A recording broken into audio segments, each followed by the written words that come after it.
Welcome to another exciting episode of Blockchain World, a program designed by the Diaspora Digital Media in concert with Digital Assets Management Academy. My name is Tochku Raphael, coming to you from Diaspora Digital Media. Today, we are exploring a fascinating topic, beyond money, how blockchain technology reinvents the barter system for the global economy. And we all know the barter system is the oldest form of trade, exchange goods and services without money. Now, imagine how blockchain, with its trust, transparency, and smart contracts, is giving this ancient idea a modern twist to benefit the global economy. Now, joining me, as always, are two brilliant minds, Mr. Moses Albaje, better known as AI Prof, and Mrs. Shifra Puluma, our very own digital mama. Both are Dama instructors and experts in blockchain and digital technology. You are welcome on board, my special guests.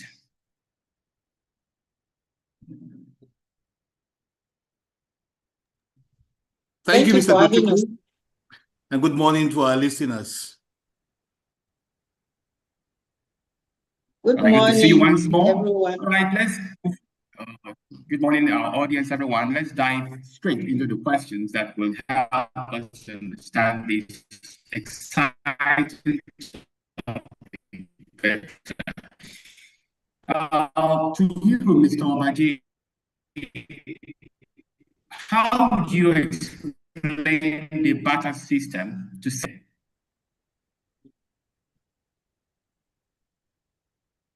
Mr. Tochukwu, your line was breaking. Can you come again with that question, please?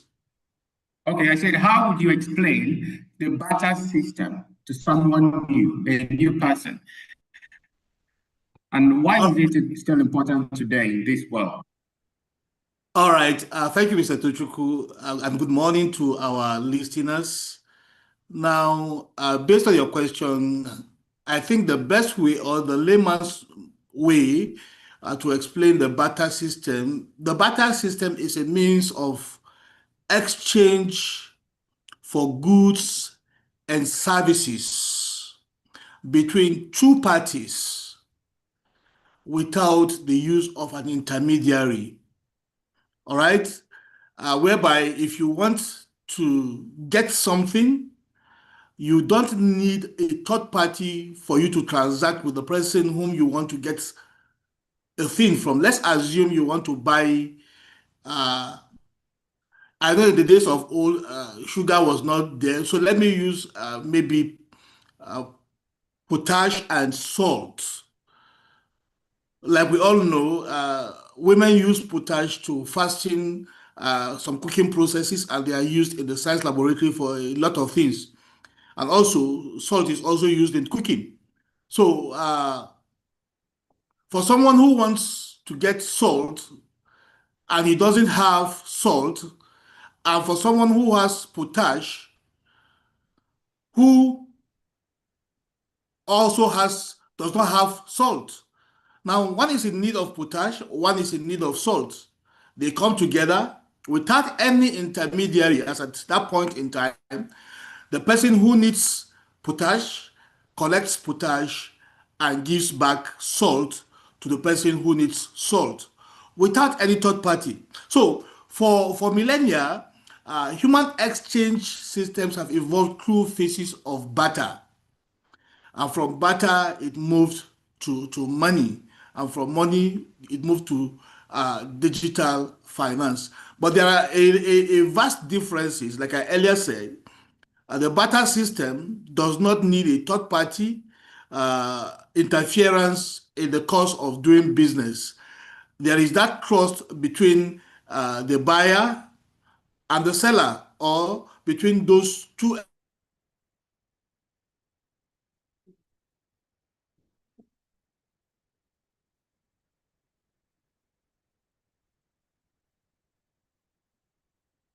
Mr. Baje, are you still there? I don't know. Can you hear me? I can hear you now. Oh, all right. So Okay, maybe start from what you said. The barter system does not have a middleman. That is a third party. Start from there. Yes. Where I rightly mentioned that if you are in need of, I use salt and potash, okay, as an example, for someone who is in need of salt but only has potash, and somebody who is in need of potash and only have salt. The two of them come together and then they exchange these goods. The person in need of salt collects salt and gives potash to the person in need of potash. And everybody is being served. You understand? And they believe there's that consensus, there's that agreement that, okay, the quantity of salt you are giving me, all right, is same with the quantity of potash that I am also going to give you. And because there's an agreement, there's a consensus, the execution of the trade takes place. So there is that trust between them as they transact. So that's basically the layman's way of that I can explain trade by barter. Is the exchange of goods and services, one for another, without the interference of a third party. Thank you. Thank you very much, Mrs. Poloma. The barter system is the oldest form of or means of exchange. So why is it being recreated now? Why is it possible to say that the blockchain, which is the latest form of technology, is now merging or reinventing the oldest means of exchange? What is the nexus there? I think the nexus there is that, like Prof rightly said, it does not require an intermediary.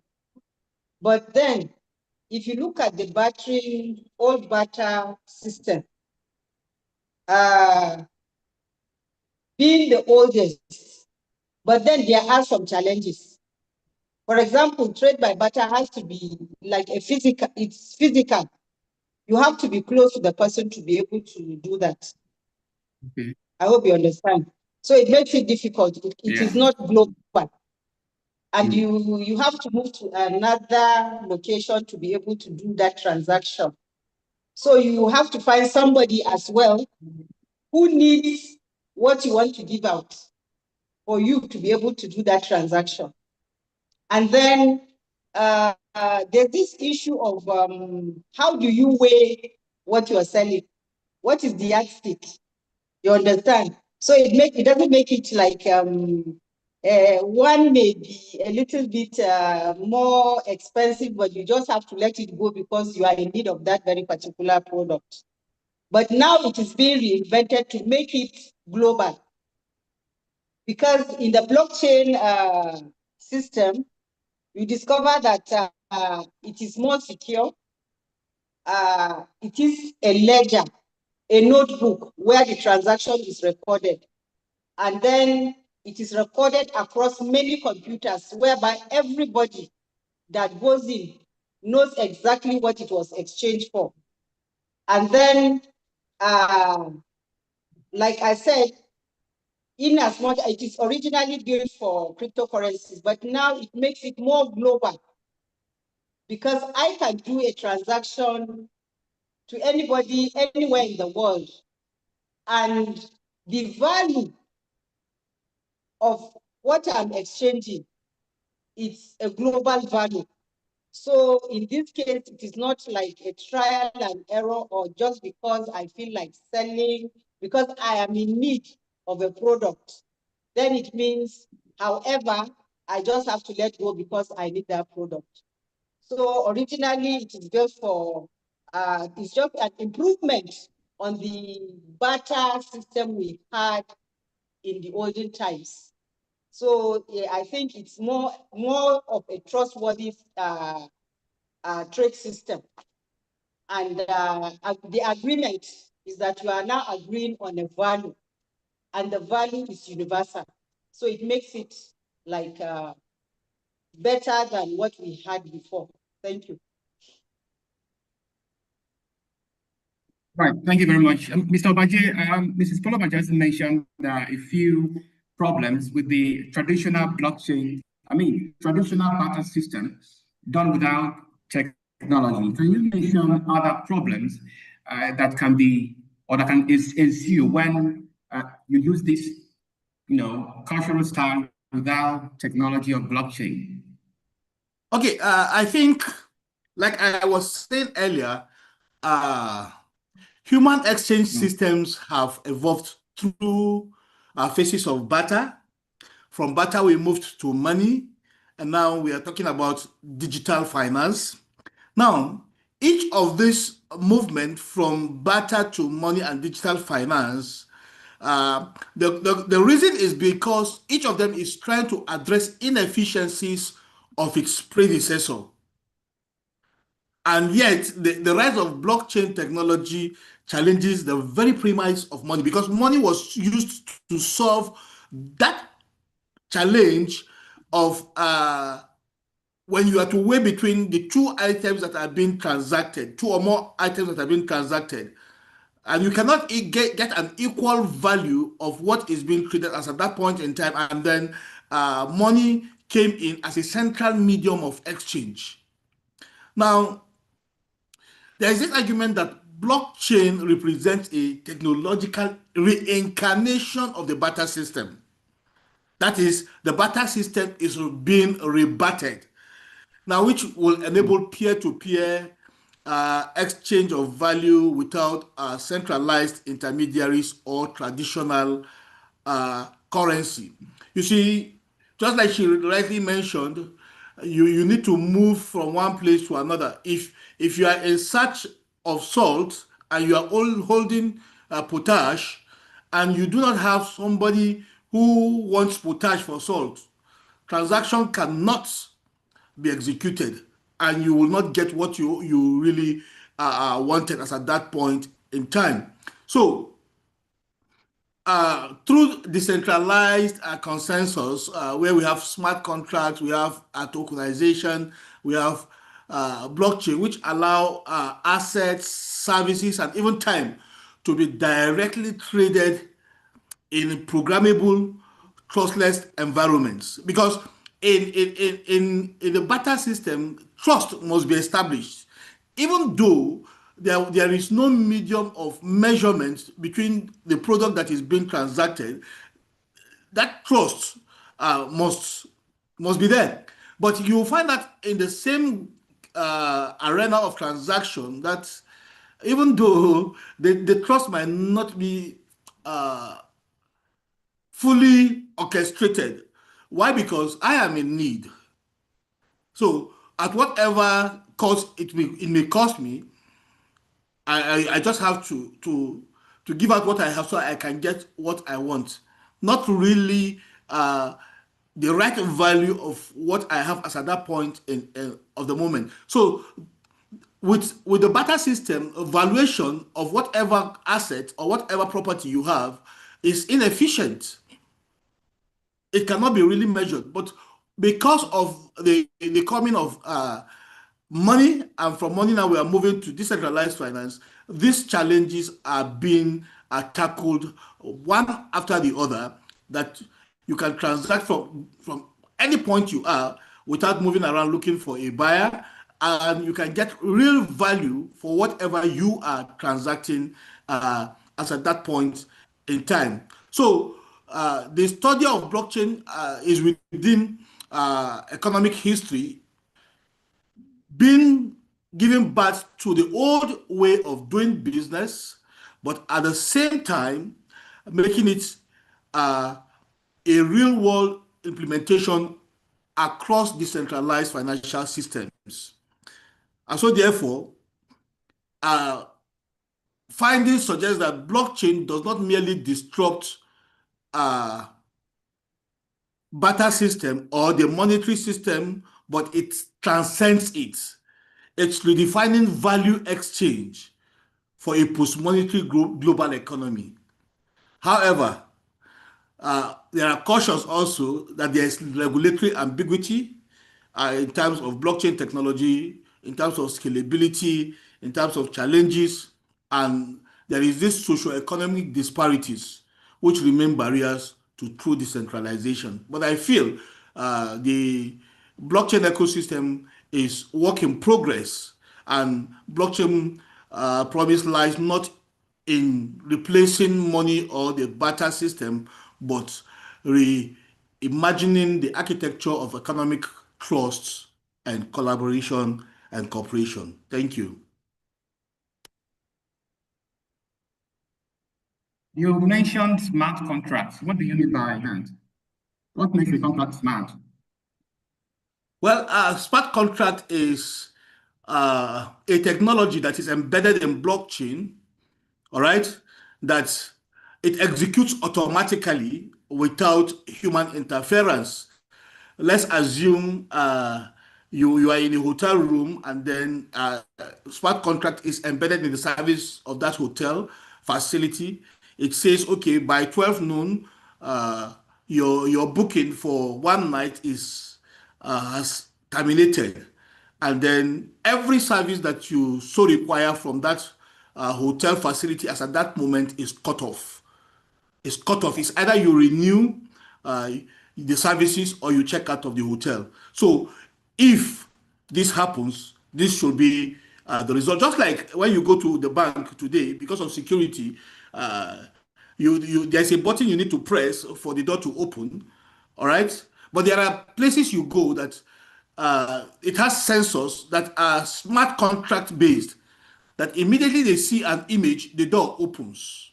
And once the image backs the door closes. These are smart contracts. You understand?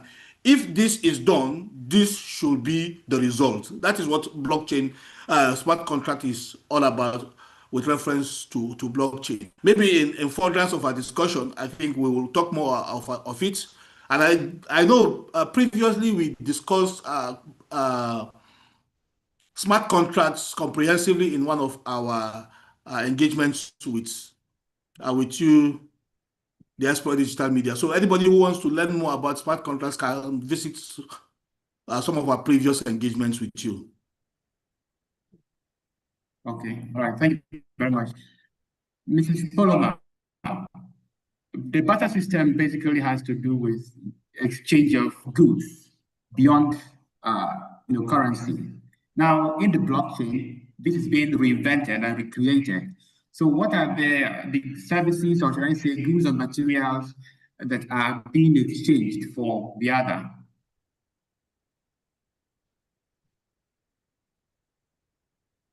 Can you come again? All right, I said that the barter system has to do with exchange of goods that are not money or currency. And now it is being recreated or reinvented by blockchain technology. So what are those materials now that are exchanged for the other in the blockchain with respect to the barter system being recreated? For example, okay, cryptocurrency. Okay. All right. Now what we have is currencies that are global in nature, that have, as long as the people involved have agreed to transact in that very particular currency, it makes it global. Meaning, if I want to exchange like Bitcoin to Ethereum or send it to anybody, the person will have access, and then it is immediate. Immediately I send the transaction, it saves time, and then there's no middleman involved. And at the same time, whatever goods or services I'm buying or giving out via the blockchain is acceptable worldwide. You understand? As long as the person I'm dealing with accepts that transaction as a means of exchange. And it's like anywhere anybody is in the world, as long as that the medium of the blockchain is there, it's just there, it's more transparent. It eases, for example, when you're dealing with fiat, you have to, if I'm sending like US dollars, I have to go and exchange it in a bank or using Western Union. And when somebody sends to me, the rigors I have to go through. The same thing with trade by barter. I have to be on spot to be able to do that transaction. But with the coming of the blockchain, it means I can do transaction wherever from the comfort of my home. Whether I have, as long as I have a wallet and the currency of exchange in there, I should be able to do transaction seamlessly without problems, as there would be if it was, on the spot. And there's fairness and transparency, because that currency of exchange, to whoever I send it, he gets the maximum value for that exchange at that specific time I'm doing that transaction. Right. Now, I would like to... So, for example, a farmer in Brazil can choose to, or in Nigeria can choose to sell cocoa to another farmer, to somebody, a buyer in Brazil. And as long as he uses the medium of cryptocurrency, the transaction takes place immediately on the spot.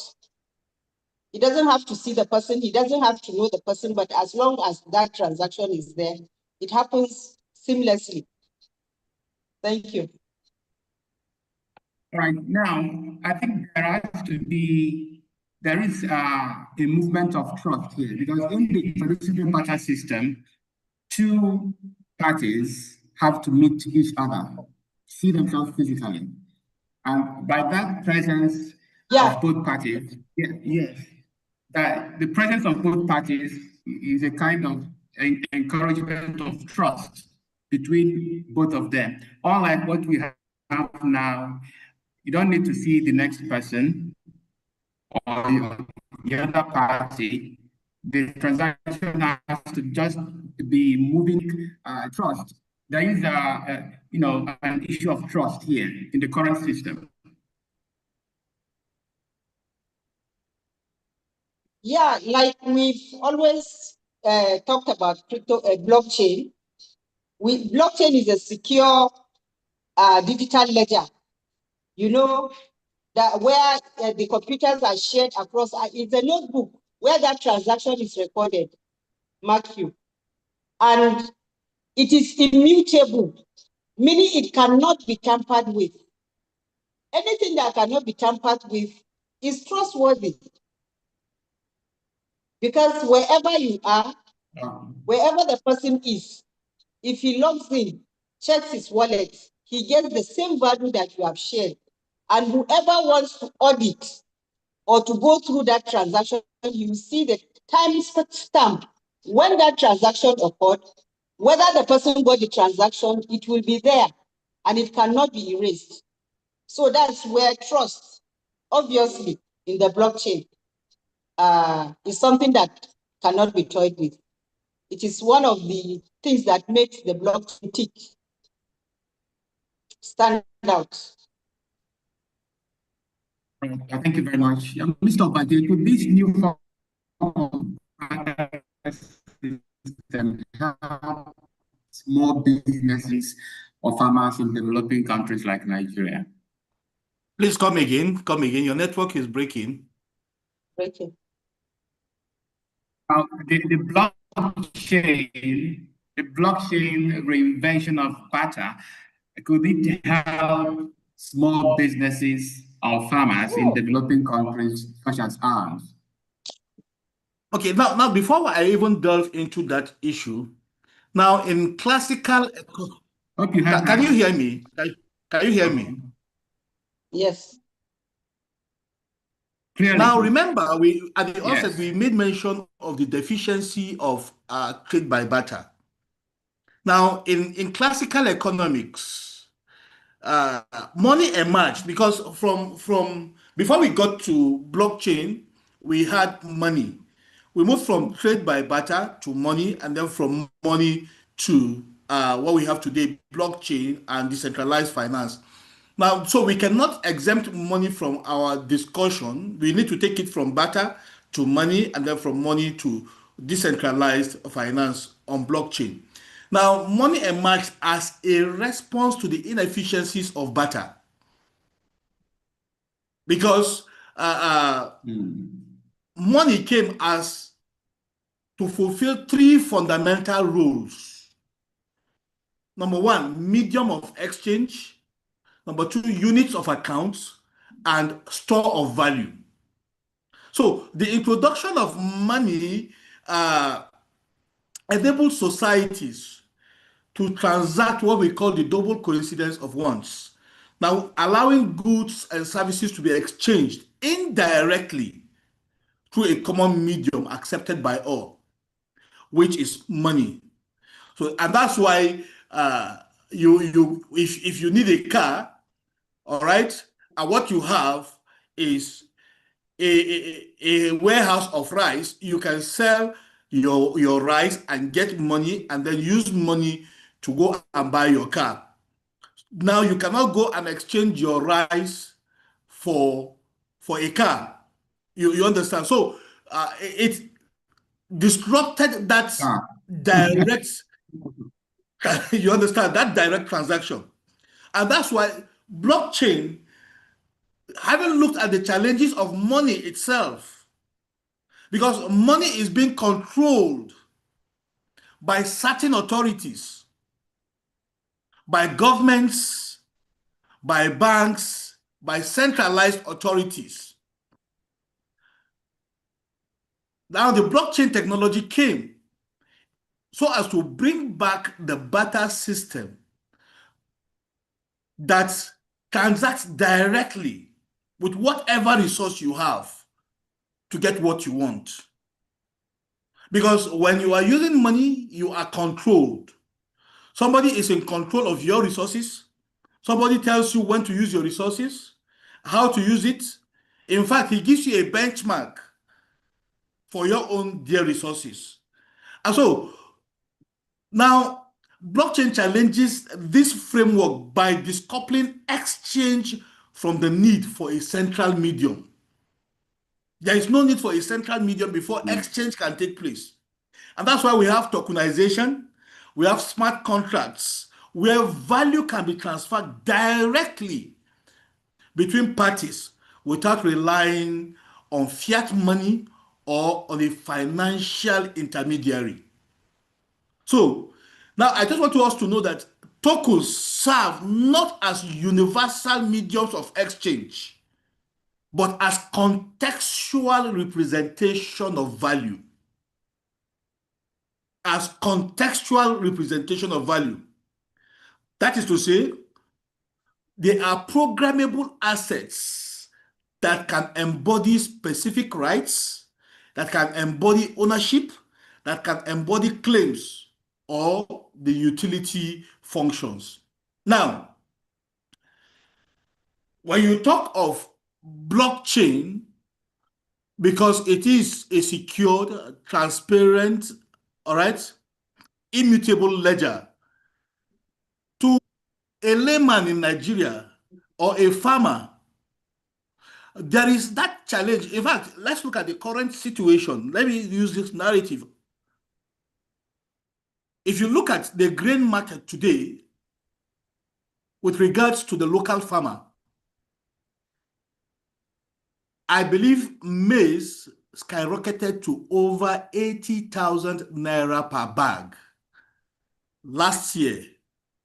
And today, maize is less than 30,000 naira per bag.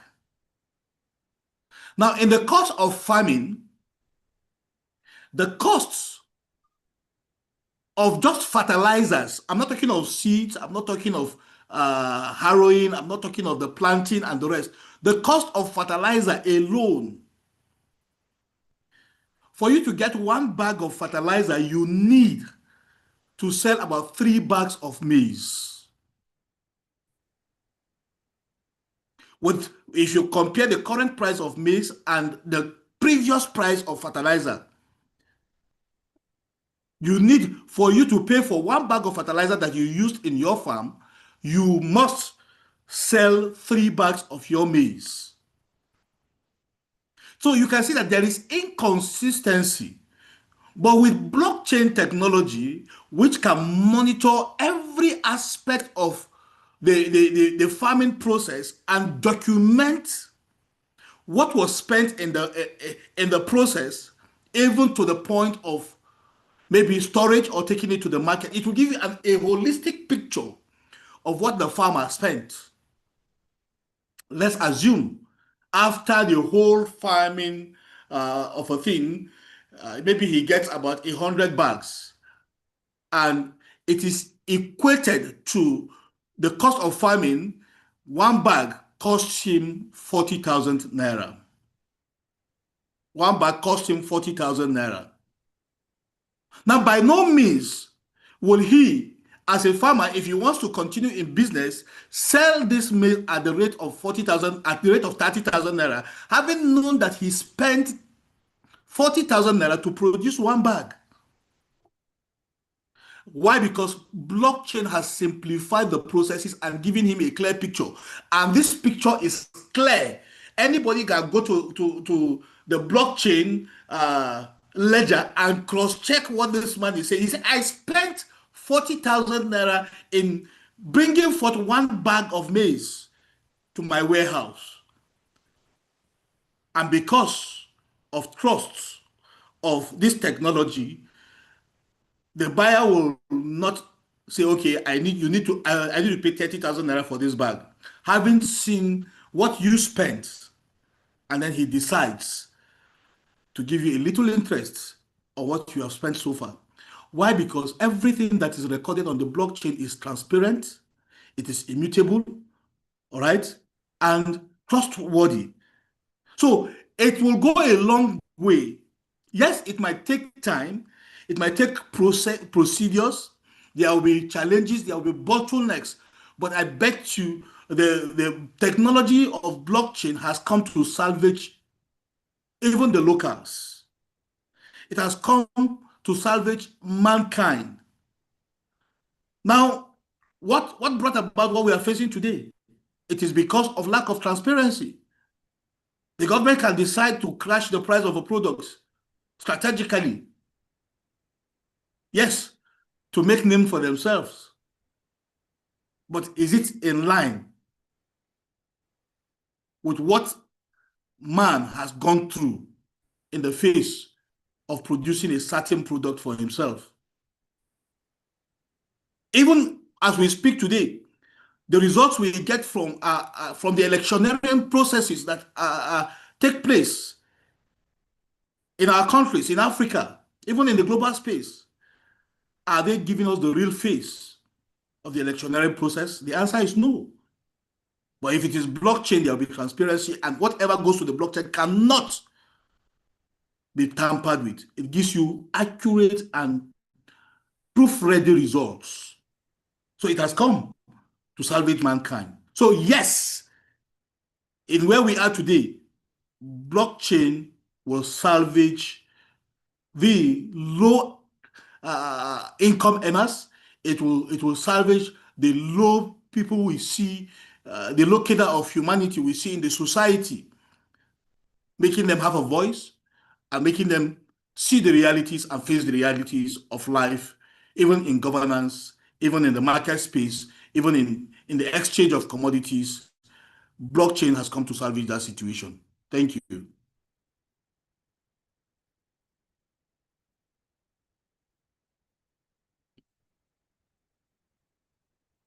Mr. Tochukwu, are you there? Yes, can you hear me now? Yes, you are loud and clear. Can you hear me? Yes, we can hear you. Mr. Paul Elomba, give your comments.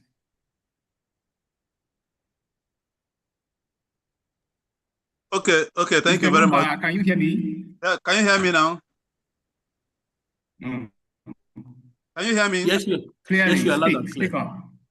It's okay, thank you very much. We can hear you, we hear you, yeah.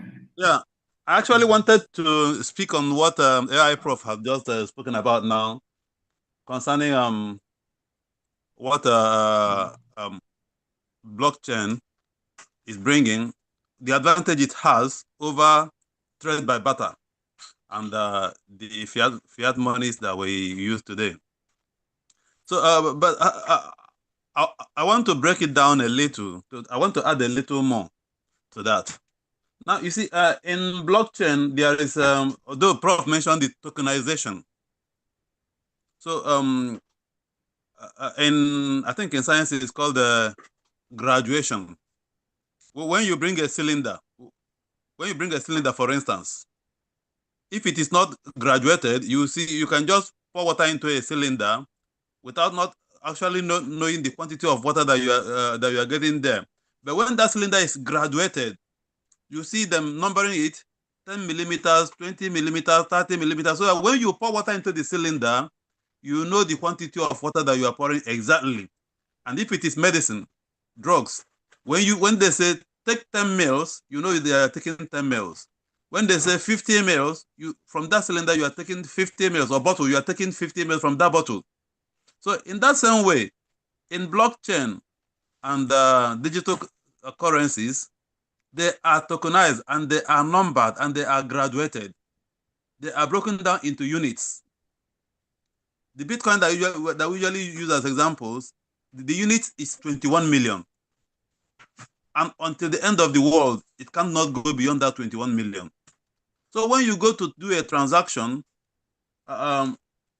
you can break it down. That is, you can take quantity from the Bitcoin that you have and give them according to the value that the owner of what you are trying to exchange pasted on what he's trying to sell. So if what you need to get that particular item that you are trying to get is let's say 0.5 Bitcoin, for instance, you can go to your wallet and eke out 0.5 Bitcoin and transfer to him. That is an advantage over trade by barter of yesteryears, because they cannot, in trade by barter, they cannot actually break down what they have. Some items cannot be broken down except that item is killed or mutilated. Let's say you come with goat, and the other person come with a sheep. You cannot take some part of the goat. Assuming you cannot break the goat down to take some unit of the goat to give the person, and then the person give you some quantity from the sheep that he have come with. It becomes difficult. But in blockchain, that blockchain took care of that, so that you can actually take out a particular unit in blockchain and exchange, leaving the balance with you. Take the quantity you want and then exchange for the value that you want to go for. There is what is called in blockchain real world assets. Real world, like estate is an example of those real world assets, and they have been tokenized. They have been drawn into blockchain. So assuming there is an estate, those who build the assets can tokenize it. People can get some units of the tokens and hold it. So if after a particular time, there's also maybe a hospital establishment or a medical equipment or a medical company that is running, and then they have equally broken down their assets in form of tokens on blockchain that people can acquire some. You can now say, okay, I have some assets, real world assets in real estate. And then you take some part of it and go to real world assets in medicine or in whatever in medicine and exchange some, so that you have some real world assets in Medicare and also some real world assets on real estate. So blockchain has made all these things possible because they are broken down into units. They are tokenized and they are numbered. So you can take a particular number and exchange for another particular number in another real world assets. Blockchain has made all these things possible. This is what I said, let me contribute. Thank you very much.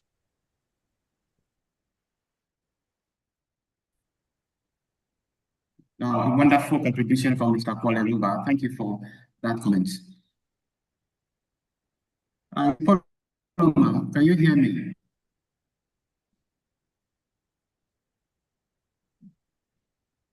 Mrs. Paloma?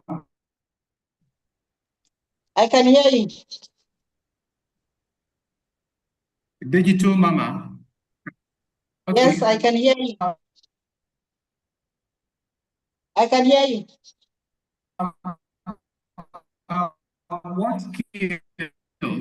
What skills, or should I say, knowledge skills, or the basic knowledge? Your This line is is breaking. an entirely Your line is breaking. thing. Something like Nigeria, it might take. Can you hear me now? Okay, I can hear you now. Is it still breaking? Is it okay now? Your line is cracking. Okay, I said,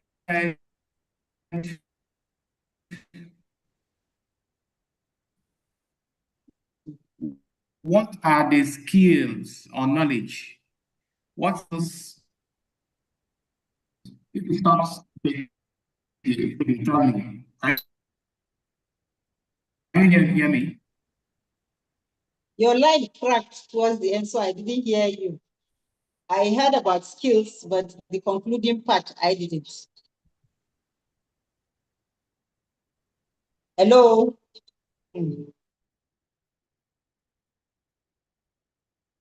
Hello? Wow. Hello? The line is cracking.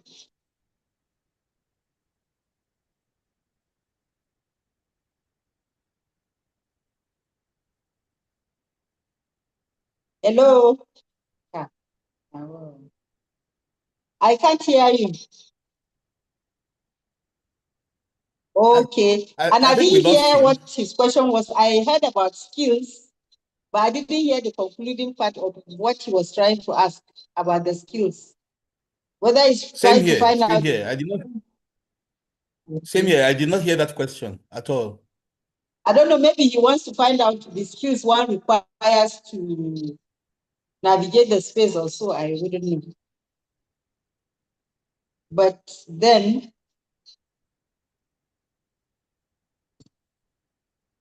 but I think in any case,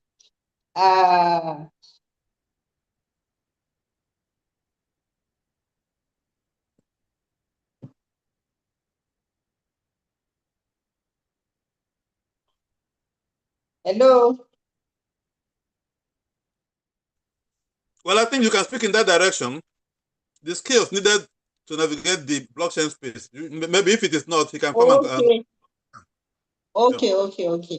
All right. I think the skills one requires to be able to navigate the space is knowledge.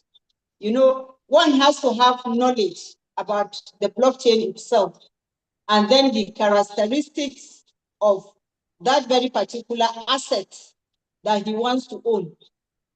And like we've all along, since the beginning of this series, we started talking about how to even identify an asset or a token that you would want to have, because you wouldn't want to just, because you heard about a token that it is an asset that you just jump into. No, you require skills, you require knowledge, and that is why we are here in DDM to offer that knowledge for people to learn, to get to know more about what blockchain is and the characteristics that make up a blockchain, how to identify a token by number one, the token that you want to acquire must have a use case, and then it must have a community backing it. And then at the same time, that very particular token must have come to solve a real life situation. For example, I'll give you an example with body scan AI. The body scan AI is more of a health and wellness token that when the app is deployed, you'll be able to take care of your health. It will be able to scan your health status while from anywhere. You don't need to go through the rigors of expensive payments in hospitals, where the gadgets in the hospitals, especially in the third world countries, are not just there. You understand? And then the tokenomics, meaning when that asset is deployed, that token is deployed on the blockchain. Is it fair launch, as we have in the body scan AI? So all these skills, for one to be able to access the blockchain, you must have the necessary skills, which we have been teaching here on this very particular DDM Dharma series, for people to be able to have access for people to be able to be comfortable putting in their hard-earned money into the blockchain. You must have adequate knowledge to be able to navigate this space. I think Tochukwu is back.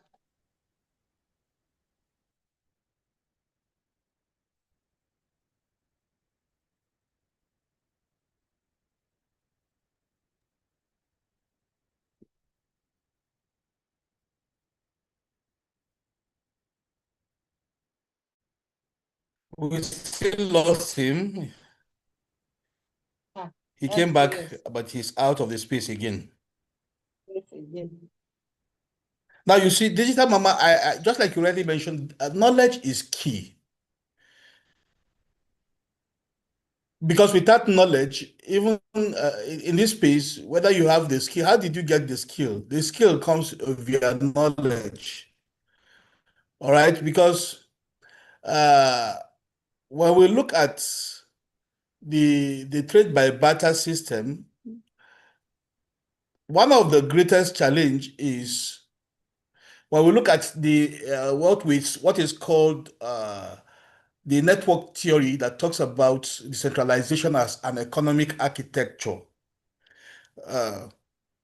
Blockchain transforms the topology of economic systems. And then traditional financial networks are well, let's say hub and spoke. If you know the bicycle, a bicycle, you know the bicycle has a hub and a spoke. So centralized entities such as banks or payment processors sit at the core, controlling the flow of value between peripheral users. And because of that, this structure concentrates risk and power, and which also creates what we call systemic vulnerabilities, which we can find in financial crises, which we can find in data breaches. So when people tend to understand this, they get an understanding of why blockchain has come to solve some of these problems.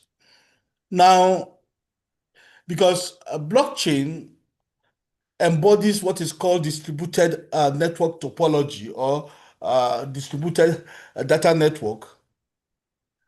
Each node maintains a synchronized copy of the ledger and participates in consensus formation. So there's no way, because of that level of transparency, there will be no cheating, there will be no fraud, there will be no crisis, because the evidence is there. But without knowledge, you cannot understand how these things function. And that's why we said decentralization yields several structural advantages relevant to a modern barter economy. You know, with the blockchain, there's resilience, because there is no single point of failure or control. You cannot control blockchain. And there's no way you say blockchain has failed. No, whatever is done on the blockchain remains forever until the end of blockchain. And we don't know the end. Now, blockchain has transparency. All transactions are publicly verifiable. How do you verify these transactions? You must be knowledgeable. And when you are knowledgeable, you can be taught the skill on how to check on all these transactions. And because blockchain also has inclusivity, where participants is open to anyone as far as you have computational access, regardless of your geography or your institutional affiliation, you are inclusive in participation. So such properties of the blockchain enable a form of peer-to-peer economic organization where transactions can occur globally without reliance on central authorities, which is a defining feature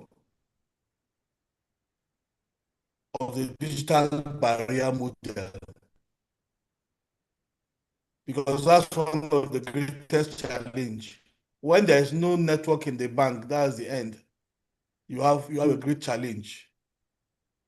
Or central authorities controlling what you have. But for you to get access to all these informations and navigate the ecosystem, you must seek for knowledge. And by so doing, you will also gain the skills to navigate the space. Just like you already mentioned, body scan AI, which is decentralized. Every human being that can get access to the app when it's fully deployed has, will I say, an investment rights in that project. If you look at the project whereby it is being said that there will be incentives over time, it is because you have an investor right. That is why those incentives will come, because it is decentralized. It is not owned by a single person, and no single person can control it, can take ownership of it. So there are a lot of benefits that are attached to blockchain and decentralized finance. Where if you are to use body scan as a case study, you go for you to undergo scans. It is encoded. Nobody will know it is Moses that has undergone this scan and is having pelvic ulcer, or is having cancer, maybe cancer of the duodenal, or cancer of the liver. Nobody will know because it is encoded. So you have access to your own data that nobody can control except you alone, and you dish it out as at when you want to dish it out. So blockchain has come to solve a lot of problems, and the earlier we get to understand this ecosystem, the earlier we key into it. In fact, I was speaking to somebody, I said, see, blockchain has come to solve a lot of problems. But you as a person, as an individual, the first thing is, how can you also be part and parcel of this blockchain ecosystem and solve your own problems? So that when you are speaking about it, people will see it in you. And one of the simplest means is through decentralized finance, the cryptocurrencies, which are now, they are no longer, I don't call them currencies, I call them assets, because they appreciate in value over time if you are holding a genuine digital asset, just like body scan AI. I will not call it a cryptocurrency, but I call it an asset because it is deflationary. It is not affected by the challenges of the fiat currencies we are facing today, where inflation will come and crash whatever you have, and you go down the drain. So people need to key into this technology one step at a time. We are looking at how blockchain can be used in conducting elections. We are looking at how blockchain can be used to track the farming process from the beginning, from land clearing up to the point of sales of farm produce.